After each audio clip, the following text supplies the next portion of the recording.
Kulo tak ngeritik sedikit. Banyak teman yang suka terbangan sholawatan. Rata-rata dijak ngaji ragelem. Ngomong-ngomongan dewi. Rumah sana sholawatannya paling top, gak butuh ilmu. Di mana-mana itu.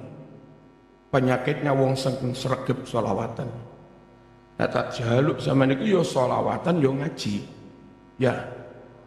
Halo. Ojo dikira sholawatan paling pol-polan. Turun. Allahumma shalli ala sayyidina Muhammad.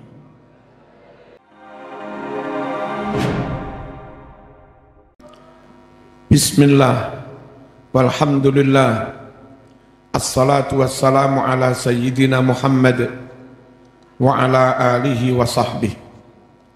Dumateng Ibu Nyai ingkang minulya, sedaya putra mantu wayah keluarga dalem mugi sehat barokah panjang umur, para asatid, para pengurus, ugi ustadzat. Kok rame maneh? Aja rame. Aja rame.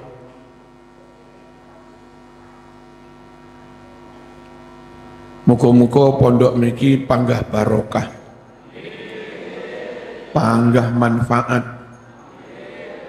saya gede, saya berkembang, semakin besar, semakin banyak orang yang diselamatkan oleh Allah lewat pondok niki. Amin, Allahumma amin.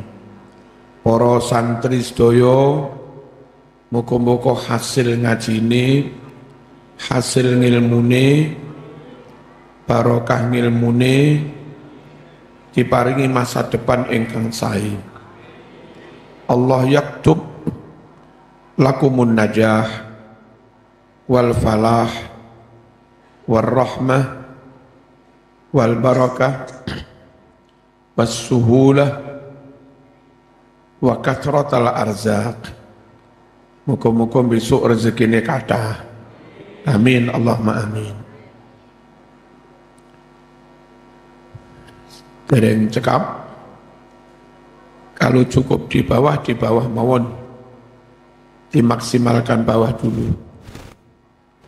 Sampun sakit kalau mulai, sakit nggih.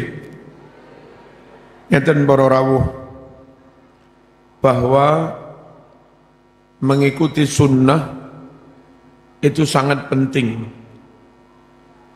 Syahadat niku syahadatul tauhid dan syahadatul rasul. Asyhadu an la ilaha illallah wa asyhadu anna muhammadar rasulullah. Syahadat tauhid berkonsekuensi wajib meyakini kebenaran Quran, memegangi hukum Al-Quran. Asyhadu an la ilaha illallah. Syahadatul Rasul berkonsekuensi seorang mukmin yang telah bersyahadat wajib meyakini kebenaran Nabi Muhammad SAW, wajib memegangi sunnah-sunnah dan hadisnya selagi itu hadis sahih. Itu konsekuensi dari mengucap wa asyhadu anna muhammadar rasulullah. Makanya pegangan umat Islam yang paling pokok dua. Taraktu fikum amrain lan tadillu ma in tamassaktum bihima. Saya tinggalkan untuk kalian semua dua pegangan, dua pusaka. Sekiranya kamu semua berpegangan kepada dua pusaka itu, selamatlah kamu. Kalau tidak, celakalah kamu. Nopo dua pegangan itu? Kitab Allah wa sunnata rasulih. Al-Quran dan Al-Quran dan sunnah. Allahumma shalli ala sayyidina Muhammad. Quran sangat tegas mereka yang mengimani sebagian Al-Quran. Halo, madem mriki Mas, madem mriki no. Quran sangat tegas. Orang yang mengimani menerima hanya sebagian Al-Quran. Dia berani menolak dan kufur terhadap ayat atau surat yang lain. Orang seperti itu menurut Quran dinyatakan kafir. Wa yaquluna nu'minu bi ba'din wa nakfuru bi ba'din ulaika humul kafiruna haqqan. Orang yang dalam berislam punya ucapan, punya pendapat, punya wawasan, punya prinsip. Sebagian dari Al-Quran kami imani, sebagian yang lain terima, sebagian yang lain kami tolak. Orang yang iman kayak begini ini, ulaika humul kafiruna haqqan. Mereka adalah orang yang nyata-nyata kafir. Yang terang-terangan seperti itu mati sampai mati tetap begitu, itu mati murtad. Dan kalau mati murtad ya nggak usah didusi, nggak usah dikafani, nggak usah disolati, dan nggak boleh dimakamkan di makam wakaf khusus untuk muslim, nggak boleh. Allahumma shalli ala sayyidina Muhammad. Memegangi, meyakini kebenaran Quran menjadi syarat sahnya iman seseorang. Lalu Al-Quran juga mengatakan, fala wa rabbika la yu'minun hatta yuhakkimuka fima syajara bainahum thumma la yajidu fi anfusihim harajam mimma qadaita wa yusallimu taslima. Mas wong diwacane Quran dulinan iki piye? Sama ini santri apa ora iki? Allahumma shalli ala sayyidina Muhammad. Di rumah ini Quran ini lho, noleh-noleh mana? Ngadep rene. Ngarep ini. Sikute ra usah diobah-obani Mas. Ketoro itu kok kene ketoro. Allahumma shalli ala sayyidina Muhammad. Fala wa rabbika la yu'minun. Kula tak ngeritik sedikit. Banyak teman yang suka terbangan sholawatan. Rata-rata dijak ngaji ra gelem. Ngomong-ngomongan dhewe. Rumah sana sholawatannya paling top, gak butuh ilmu. Di mana-mana itu. Penyakitnya wong sregep sholawatan. Nah tak jaluk sama niku yo sholawatan yo ngaji. Ya. Halo. Ojo dikira sholawatan paling pol-polan. Durung. Allahumma shalli ala sayyidina Muhammad. Fala wa rabbika la yu'minun hatta yuhakkimuka fima syajara bainahum. Demi Allah, tidak sempurna iman ini kepadamu, menyerahkan hukum kepada Allah dan kepada Rasulullah sallallahu alaihi wasallam. Itu pun summa la yajidu fi anfusihim harajam mimma qadaita. Syarat iman sempurna itu dalam menerima ketentuan Al-Quran, dalam menerima ketentuan hadis, sama sekali tidak ngerundel. Lek tak kandani ngono sampean ngerundel, ya belum sempurna iman sampean. Iya, ini Quran duduk marzuki. Ora kena mau remehno. Lek sampean ngremehne Quran murtad. Demi Allah enggak sempurna iman seseorang kecuali mereka bertahkim menyerahkan hukum kepada Allah dan Rasulnya, yakni kepada Al-Quran dan Sunnah, dan dengan syarat enggak ada haraj, enggak ada rasa keberatan, enggak ada ngurundel, full diterima sepenuhnya. Baru itulah namanya orang imannya sempurna. Allahumma shalli ala sayyidina Muhammad. Hadirin para santri rahimakumullah.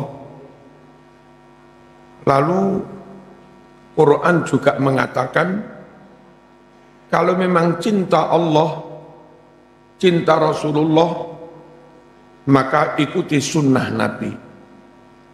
Qul in kuntum tuhibbunallah fattabi'uni yuhibbukumullah wa yaghfir lakum dzunubakum. Katakan kalau kalian memang cinta Allah, tentu juga cinta Rasulullah.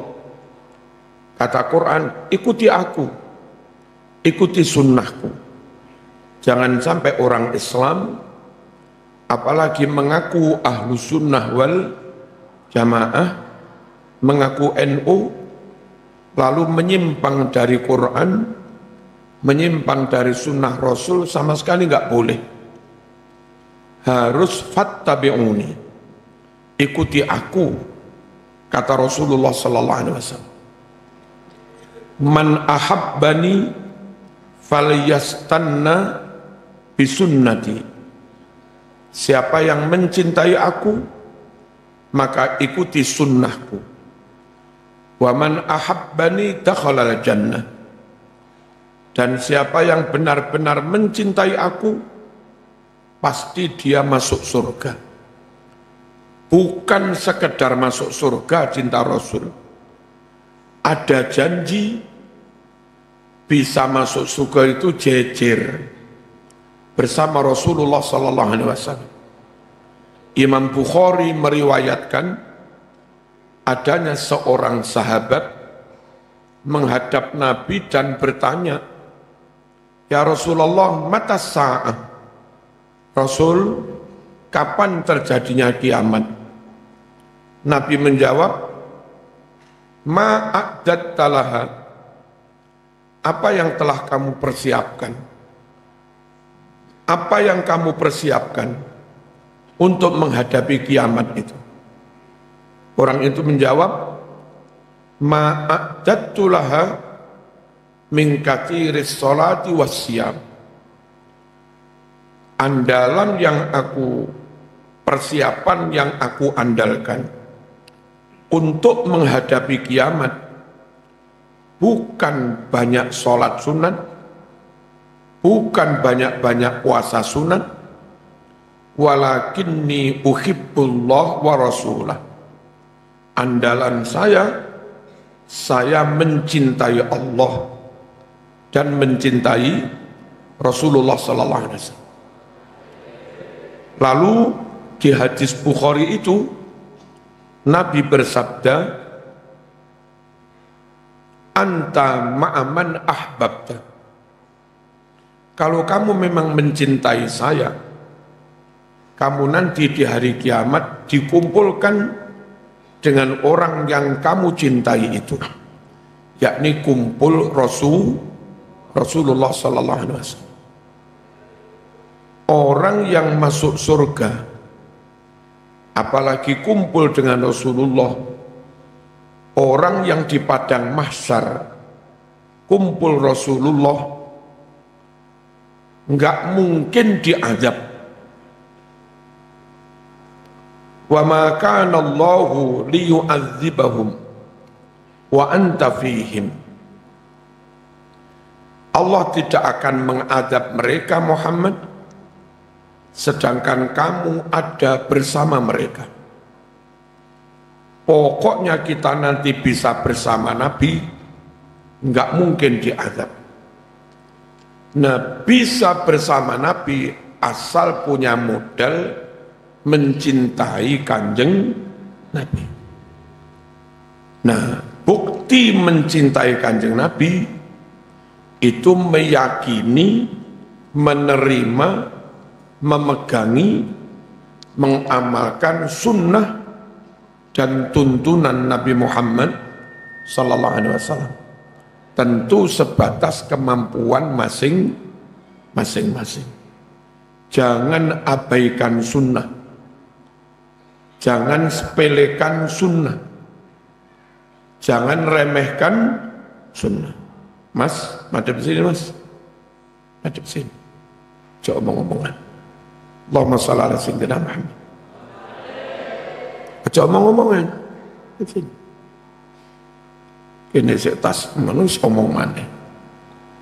Hadirin rahmakumullah. Loh. Kula terusaken. Lalu bagaimana cara kita berkomitmen dengan sunnah supaya selamat? Satu, jangan keluar dari ahlus sunnah wal jamaah.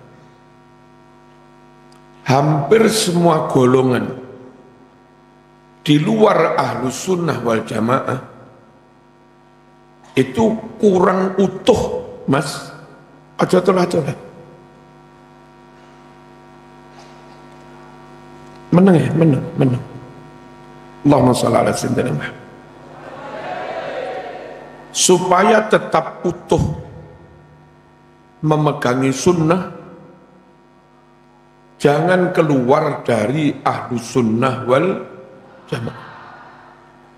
Jadi Syiah ojo, jadi Khawarij ojo, jadi Wahabi ojo, jadi Mu'tazilah yo ojo. Tetap mawon ahlus sunnah wal jamaah. Apa kelemahan dan kesalahan beberapa golongan itu? Syiah itu golongan yang hanya mencintai ahlul bait, percaya hanya kepada ahlul bait, menerima hadis hanya hadis riwayat ahlul bait. Ribuan hadis sahih yang ada di Bukhari, Muslim, dan yang lain-lain itu ditolak oleh golongan Syiah kalau hadis itu bukan riwayat ahlul bait. Dengan menolak hadis riwayat sahabat non ahlul bait, maka 50% lebih hadis Nabi sunnah Rasul ditolak oleh golongan Syiah. Golongan seperti ini nggak bisa diharapkan pegang sunnah full. Terima sunnah bulat nggak bisa. Masuk kategori ingkar sunnah.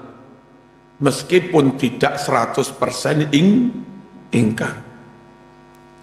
Golongan Khawarij itu kebalikan Syiah. Mereka terima sahabat, mereka percaya kepada sahabat, tapi Khawarij menolak ahlul bait, bahkan memusuhi ahlul bait. Yang membunuh ahlul bait semuanya kaum Khawarij. Yang membunuh Sayyidina Ali ibnu Muljam itu Khawarij. Yang meracun Sayyidina Hasan itu Khawarij. Yang memenggal Sayyidina Husain di Karbala, pembunuh bayaran Yazid, itu Khawarij. Nah, Khawarij ini karena membenci ahlul bait, maka hadis sahih di Bukhari, hadis sahih di Sahih Muslim, kalau itu riwayat ahlul bait, ditolak oleh kaum Khawarij.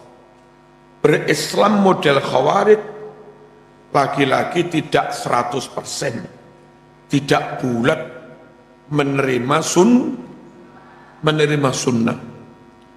Padahal Quran mengamanatkan wa ma atakumur rasulu fakhudhuh wa ma nahakum anhu fantahu.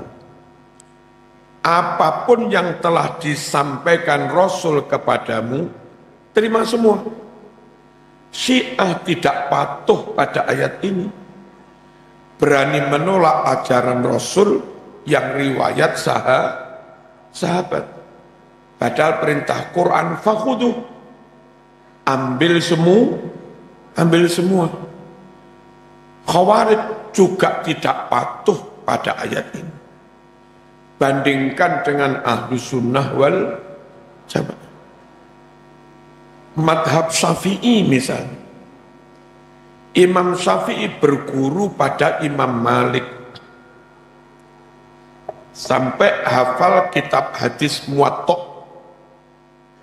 pada umur 9 tahun. Menerima hadis Muwatta itu artinya menerima hadis riwayat sahabat. Karena kalau saya membaca Muwatta, sanad periwayatan hadis Muwatta itu rata-rata riwayat dari sahabat. Gurunya Imam Malik namanya Imam Nafi'. Gurunya Imam Nafi' namanya Abdullah bin Umar, putra Umar bin Khattab. Dia berguru langsung kepada Kanjeng Nabi. Ini hadis jalur sahabat. Tapi Imam Syafi'i juga ngaji kepada Syekh Abi Yusuf. Dia murid Imam Abu Hanifah. Imam Abu Hanifah murid dari Imam Ja'far Shadiq. Ini Ahlul Bait. Imam Ja'far murid dari Imam Baqir, abahnya sendiri. Ini Ahlul Bait, canggahnya Kanjeng Nabi. Imam Baqir murid dari Imam Ali Zainul Abidin. Ini buyutnya Nabi.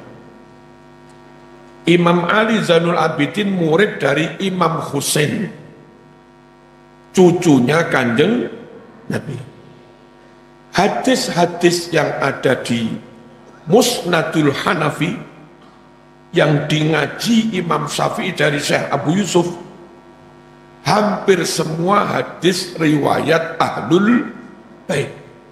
Dan Imam Syafi'i tidak menampik, tetap menerima asalkan sahih. Nah, makanya ngrungokno aja ngomong ae salah. Allahumma shalli ala sayyidina Muhammad. Makanya Imam Syafi'i dawuh, idza sahhal haditsu fahuwa madhabi. Pokoknya hadis itu sahih, yaitu yang jadi pegangan madhab saya. Enggak peduli riwayat Ahlul Bait lah atau riwayat sahabat kah, pokoknya sahih.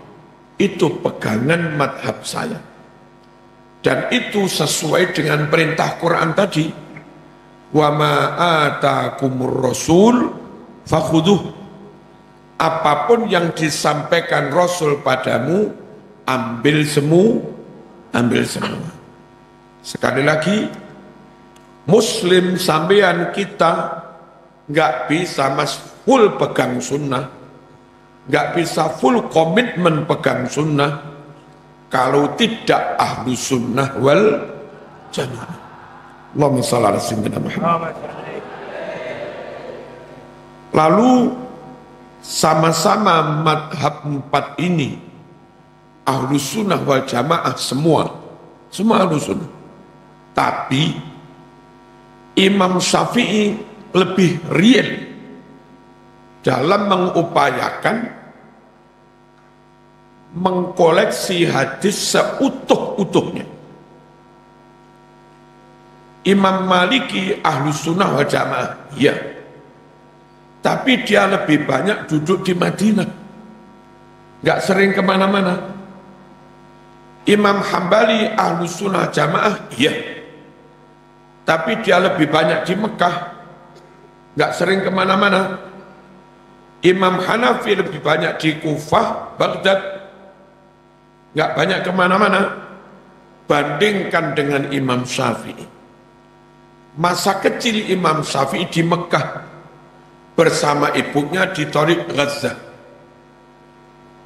Lalu agak remaja mondok di Madinah ke Imam Malik, apal kitab Muwatta. Agak dewasa jadi hakim agung di Yaman 3 tahun. Habis itu meneruskan cari ilmu di Kufah, Basrah, jadi dosen ngajar di Baghdad, An-Nizamiyah. Masa tuanya hijrah ke Mesir, ngajar di Al-Azhar. Itu Imam Syafi'i. Apa kira-kira kelebihan Imam Syafi'i yang pengalaman kemana-mana? Nabi itu setelah wafat, sahabat itu nyebar kemana-mana, ke berbagai negara. Tentu masing-masing sahabat pernah menerima dawuh hadis langsung dari Kanjeng Nabi. Sahabat yang hijrah ke Cina, Sa'ad bin Abi Waqqas, tentu juga bawa hadis. Sahabat yang ke Mesir, Amr bin As, tentu bawa hadis. Sahabat yang ke Yaman, Mu'ad bin Jabal, tentu bawa hadis. Sahabat yang ke Mekah, Taif, Ibnu Abbas, bawa hadis. Kelebihan Imam Syafi'i karena pernah lama di Mekah, barangkali sahabat yang di Mekah mendapat sekian banyak hadis dari Nabi, insya Allah hadis itu sudah diterima oleh Imam Syafi'i. Imam Maliki di Madinah dapat banyak hadis dari para sahabat. Imam Syafi'i pun juga di Madinah. Mu'ad bin Jabal yang ditugaskan ke Yaman tentu juga bawa banyak hadis. Imam Syafi'i di Yaman 3 tahun ambil hadis riwayat dari Mu'ad bin Jabal. Begitu juga Basrah, Kufah, Baghdad. Amr bin As hijrah ke Mesir kalau bawa hadis, hadis itu tentu sudah nyampe juga ke Imam Syafi'i. Berahlu sunnah dengan memilih madhab Syafi'i itu antara lain dengan pertimbangan koleksi hadis oleh Imam Syafi'i insya Allah lebih lengkap, lebih memenuhi perintah Quran, wa ma atakumur rasul fakhudhu. Ayo cinta Rasul, ayo pegangi sunnah, ayo tetap ahlu sunnah wal jamaah, ayo tetap bermadhab Syafi'i. Urutan itu konsekuensi bagi orang yang bersyahadat wa ashhadu anna Muhammadar Rasulullah. Meskipun kita juga enggak mengkafirkan yang lain. Tapi kalau ada yang lebih lengkap, mengapa tidak? Berikutnya, yang kita jaga utuh, itu bukan hanya redaksi lafadznya hadis, tapi juga memastikan hadis yang kita pegang itu hadis sahih, minimal hasan, jangan yang palsu-palsu, jangan yang dhaif jiddan. Nah, untuk memastikan itu maka perlu divalidasi, perlu diverifikasi, perlu disaring, perlu difilter pakai kaidah jarh wa ta'dil. Hadis yang diketemukan perawinya tidak sambung, tidak mutasil, maktu atau munqati, corek, Hadis yang sambung, tapi perawinya lalian, corek.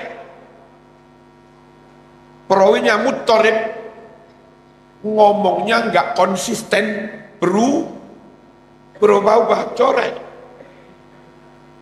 Hadis yang sambung, tapi perawinya konangan suka maksiat, gendaan, corek, bongkar. Hadis mungkar. Hadis yang kelihatan sambung, tapi ketahuan perawinya bohong, meskipun sekali maudhu, itu dinyatakan hadis palsu. Haram percaya ucapan orang yang pernah berbohong, nggak boleh. Nah, karena ada jarh wa ta'dil, filterisasi hadis, verifikasi hadis amat sangat super ketat itu, maka hadis yang dulu 100.000 lebih diteliti, diverifikasi oleh Imam Bukhari, di Sahih Bukhari tinggal sekitar 4.000, di Sahih Muslim juga tinggal sekitar 4.000. Tapi sungguh nggak apa-apa, 4.000 asli murni sahih itu lebih baik daripada 100.000 tapi campur-campur hadis palsu, bisa-bisa sebagian ucapannya Abu Jahal juga, wong belum diverifikasi. Nah, halo, mbak-mbaknya jangan rame-rame. Allahumma shalli ala sayyidina Muhammad. Ulama menjaga hadis yang enggak sahih minggir, itu bukan dalam rangka mengingkari hadis, tapi dalam rangka menjaga kemurnian hadis, jangan dicampuri yang remeng-remeng.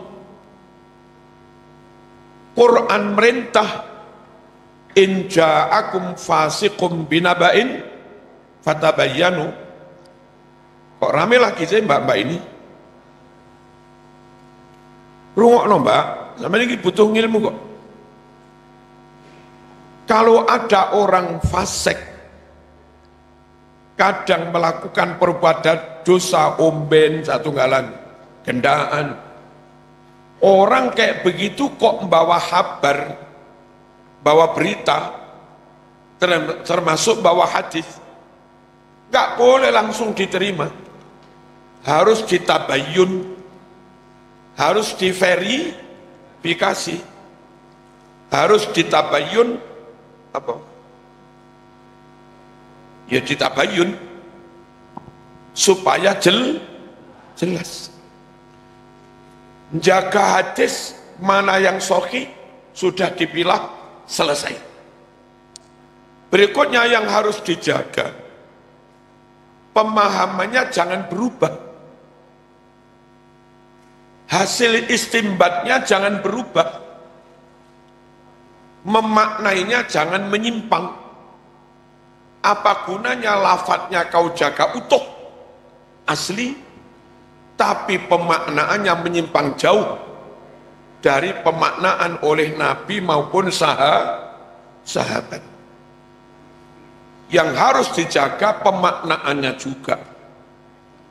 Nah, untuk memastikan hadis ini lafadznya benar, maknanya juga benar, maka ngaji hadis harus bersanad. Nggak boleh beli kitab apalagi terjemah langsung dibaca sendiri, diyakini, diamalkan, sebar. Nggak boleh. Hadisnya dipotong, kamu nggak tahu. Harokatnya keliru, kamu nggak tahu. Nulis hurufnya keliru, kamu juga tidak tahu. Hadisnya ditambah, kamu juga nggak tahu. Orang yang nggak berguru, nggak bersanad, berarti dia nggak komitmen menjaga sunnah. Allahumma shalli ala sayyidina Muhammad. Hari ini Saya sering membuktikan beli Sahih Bukhari baru, beli Sahih Muslim baru, cetakan Surabaya, Nabhan wa Auladu, cetakan Hidayah, cetakan itu banyak tulisan salah. Kalau sampean mau ngaji Bukhari, beli kitab anyar nggak ngerti ono tulisan salah, bagaimana mentashih? Bagaimana membenarkan yang salah? Cara yang paling benar praktis, ngajilah hadis Bukhari kepada kiai sepuh yang kiai itu dulu pernah ngaji kepada gurunya, dan kiai itu ngajarnya megang hadis Bukhari yang lawas. Yang kitab Kiai Bukhari lawas ini pernah ngajekne kepada gurunya, dimaknai. Kalau ada catatan dia tulis taklik di pinggir. Nah, kita santri yang bawa kitab baru terus ngaji kepada mbahnya kayak begitu, nanti kalau kitabmu salah harokat dibenernya karo mbahnya, kalau kitabmu salah huruf salah titik dibenernya, kalau kitabmu hadisnya hilang satu dielingnya karo mbahnya. Bersanad, pastikan ngaji kepada guru yang punya guru yang punya guru. Itulah cara yang harus kita tempuh untuk menjaga kemurnian sunnah. Allahumma shalli ala sayyidina Muhammad. Kadang kita konyol mondok ke pondok modern boarding school, gaya ngaji Sahih Bukhari, gurunya pegang kitab baru, muridnya pegang kitab baru, krono podok baru nih buku nih. Ketika kitabnya murid iku ono sing salah, lene gurune ya podo salah, podo gak weruhe, ruwet, salbut itu apa ini? Kacau sunnah. Jaga sunnah. Judul malam ini Cinta Rasul. Cinta Rasul dengan komitmen jaga sunnah. Nah, jaga sunnah harus sampai begini. Jangan keluar dari ahlu sunnah wal jamaah, utamanya madhab Syafi'i. Supaya dapat makna dan lafaz yang benar, ojo ngaji dewe, tapi harus digurukan. Lalu kiai yang mulang, santri yang ngaji kitab Bukhari Muslim, upayakan sudah selesai nahwu sorobnya, syukur juga selesai balaghahnya. Ketika ada lafaz Quran, ada lafaz hadis yang balaghahnya, sastranya tinggi, ada majas, ada kinayah, ada isti'arah, ada taqdimu ma haqqu ta'khir, ada ta'khiru ma haqqu taqdim, ada am yuradu bil khusus, ada am makhsus, ada am yang yabqa ala umumi, dan segala macam. Kalau si guru ini sudah menguasai nahwu sorob dan balaghah, dan muridnya juga kebetulan sudah khatam alfiyah segala macamnya, maka murid dan guru sama-sama punya kemampuan untuk menggali makna Quran hadis lebih dalam. Itu cara menjaga makna Quran hadis supaya tidak nyimpang. Contoh, ada Quran, lafaz Quran yang kalau dimaknai letterlek kacau. Mana contohnya? Qul la ajidu fima uhiya ilayya muharraman ala ta'imi yat'amuh illa ayyakuna maitatan au damam masfuha, dan seterusnya. Katakan Muhammad, menurut wahyu yang diwahyukan kepada saya, Saya tidak menemui makanan yang diharamkan kecuali 4. Bangkai, darah, babi, dan sembelih untuk berhala. Koyok-koyok lek nurut dohiri ayat ini, sakliyane papat kuwi halal kabeh. Sing haram mung papat. Makanya terus ono wong ngarani tikus halal. Ono wong ngarani asu halal karena enggak termasuk papat. Ini contoh orang memaknai Quran enggak ngerti balaghah. Bahwa hasr hanya 4 tadi. Itu ada kalanya hasr hakiki, ada kalanya hasr idhofi, ada juga hasr iddi'ai.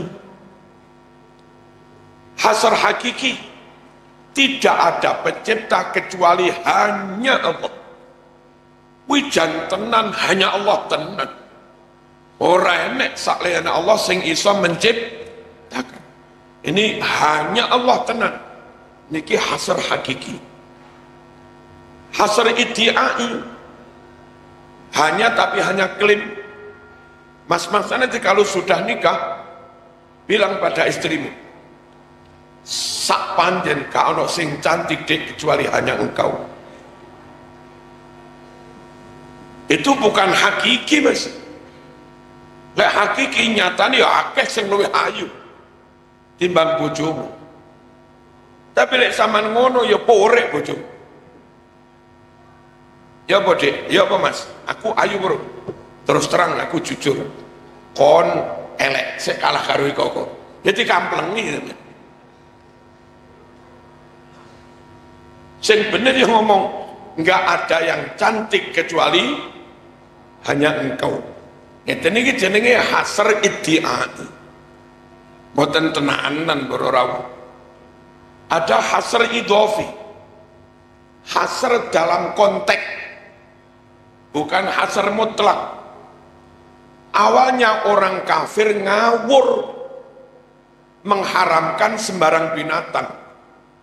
Ada 8 binatang yang secara ngawur diharamkan orang kafir. Samaniyata azwaj minad dha'ni itsnain wa minal ma'ziz nain.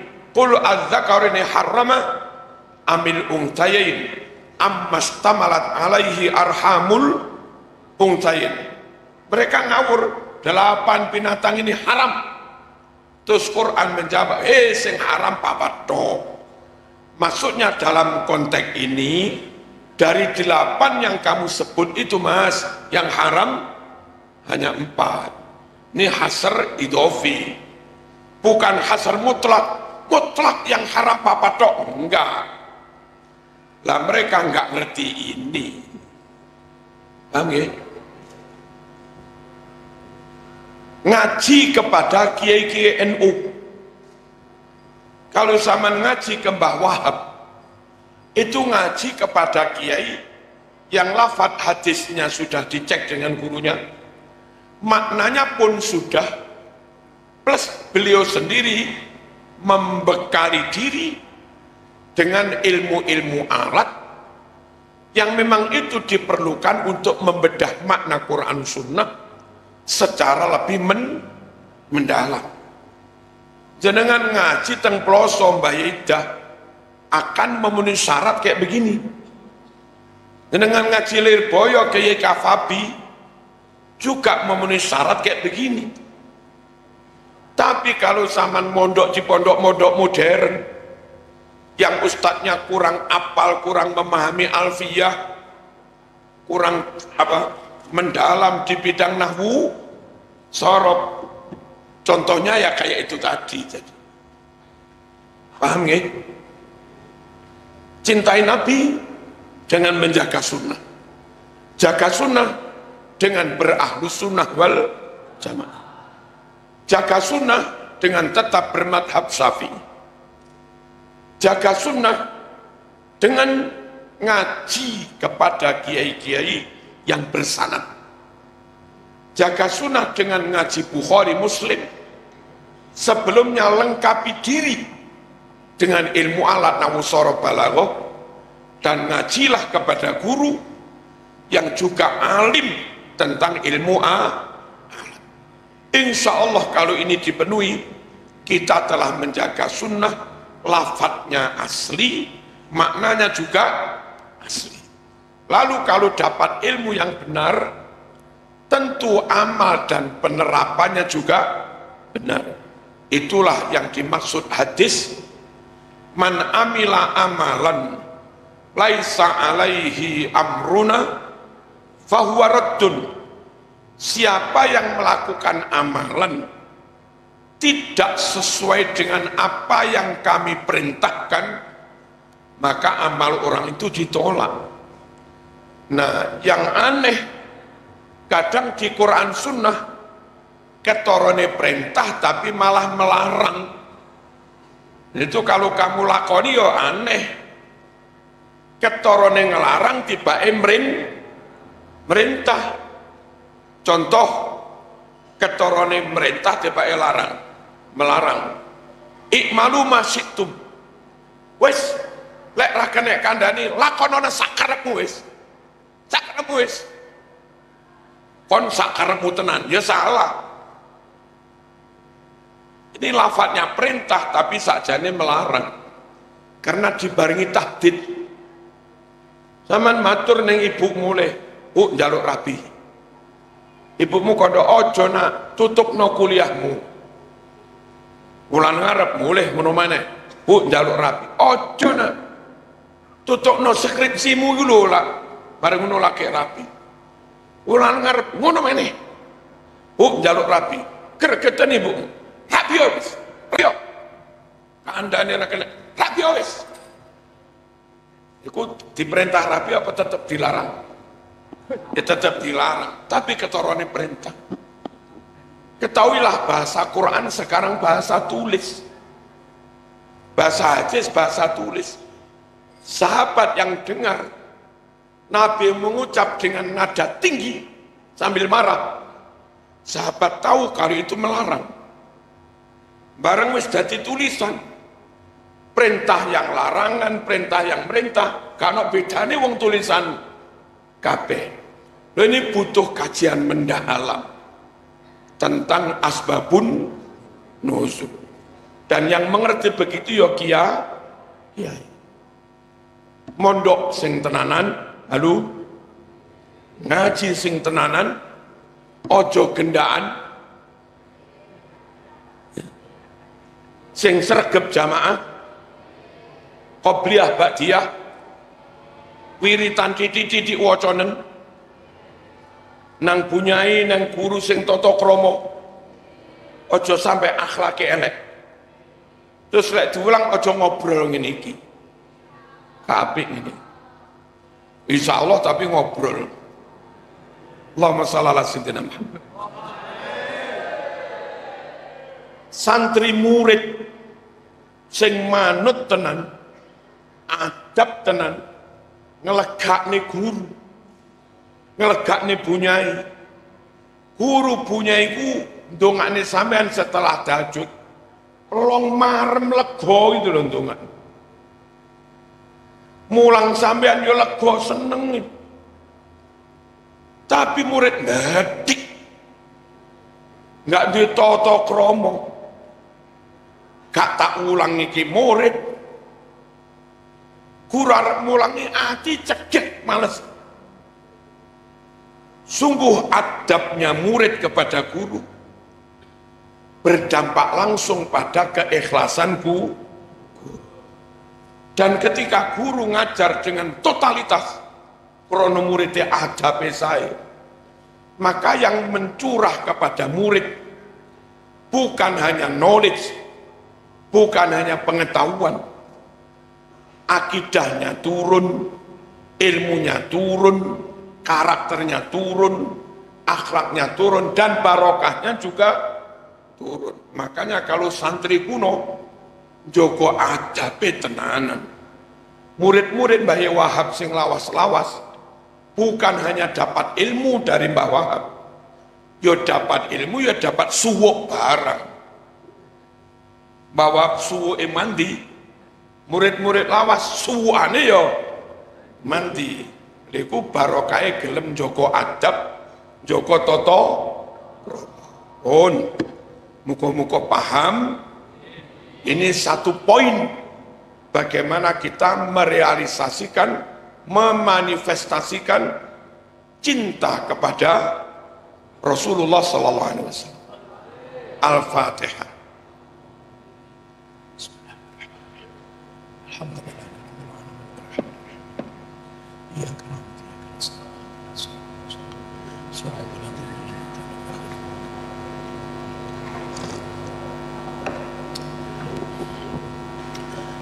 Monggo salawatan 2 sampai 3 menit. Ya Rabbi salli ala Muhammad, Ya Rabbi salli alaihi wa sallim. على محمد يا ربي صل عليه وسلم. Salawate cara panjen ae, aja cara Yaman. Nek cara Yaman Muhammad, cara Yaman. Wong gak dawa dijawab-jawab niku lapo. Muhammad itu idgham bi gunnah pendek. Tak contoni malih aja diwawai. Ya Rabbi salli ala Muhammad, Ya Rabbi salli alaihi wa sallim. يا ربي صل على محمد يا ربي صل عليه وسلم. يا ربي بلغه الوسيلة يا ربي خصه بالفضيلة. يا ربي صل على محمد يا ربي صل عليه وسلم. يا ربي وارض عن الصحابة يا ربي وارض عن السلالة. يا ربي صل على محمد يا ربي صل عليه وسلم. يا ربي وارض عن المشايخ يا ربي فارحم والدينا. يا ربي صل على محمد يا ربي صل عليه وسلم. يا ربي وارحمنا جميعا يا ربي وارحم كل مسلم. يا ربي صل على محمد يا ربي صل عليه وسلم. يا ربي واغفر لكل مذنب يا ربي لا تقطع رجانا. يا ربي صل على محمد يا ربي صل عليه وسلم. يا ربي يا سامع دعانا يا ربي بلغنا نزوره. يا ربي صل على محمد يا ربي صل عليه وسلم. يا ربي تغشانا بنوره يا ربي حفظانك وأمانك. يا ربي صل على محمد يا ربي صل عليه وسلم. يا ربي واسكننا جنانك يا ربي أجرنا من عذابك. يا ربي صل على محمد يا ربي صل عليه وسلم. يا ربي وارزقنا الشهادة يا ربي حطنا بالسعادة.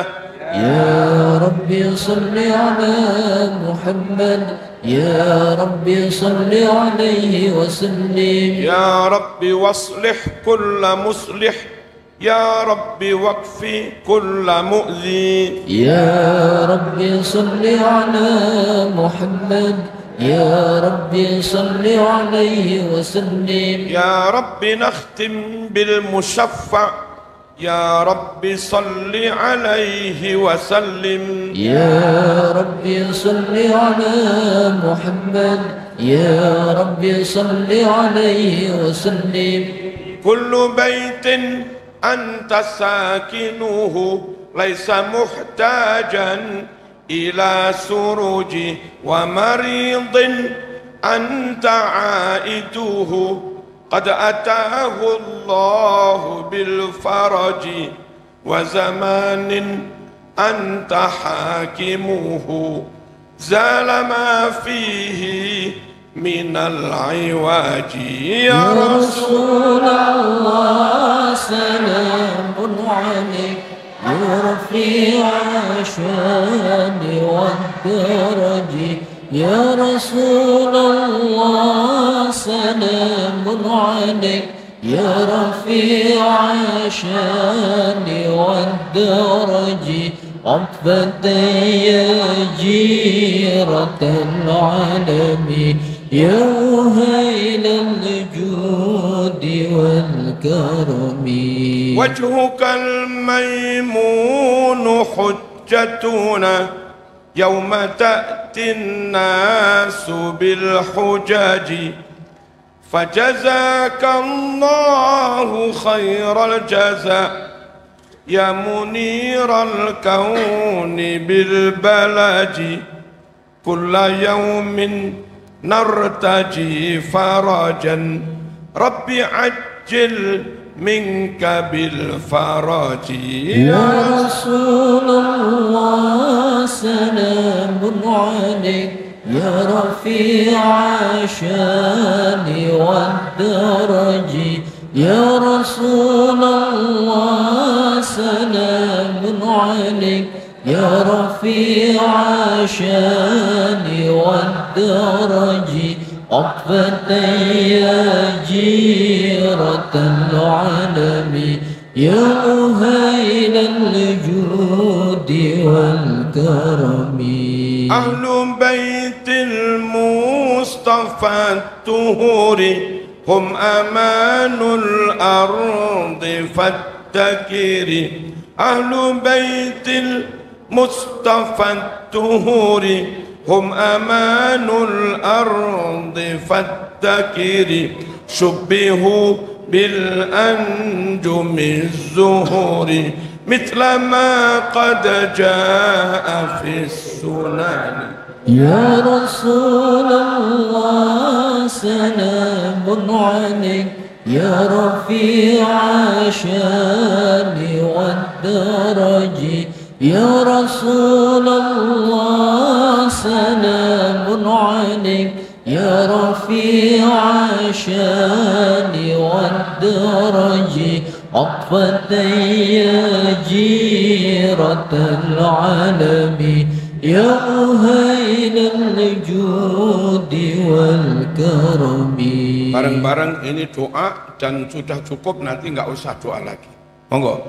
Rabbi fanfa'na bi barakatihim wahdinal husna bi hurmatihim. Rabbi fanfa'na bi barakatihim wahdinal husna bi hurmatihim wa amitna fi tariqatihim wa mu'afatin minal fitani ya Rasul يا رفيع الشان والدرج يا رسول الله سلام عليك يا رفيع الشان والدرج عطفة يا جيرة العالم يا أهيل الجود والكرم. سبحان ربك رب العزة عما يصفون وسلام على المرسلين alhamdulillah. Nyuwun ngapunten adik-adik, semoga manfaat, barokah, sukses ke depan, diberi keluarga sakinah, bojone ayu, sing lanang ganteng, rezekine akeh, lan ojo wayuh. Ojo wayuh, ojo rapi loro ya. Sitok ae. Ya Mbak ya. Sampai rapi loro sotil ae. Wassalamualaikum warahmatullahi wabarakatuh.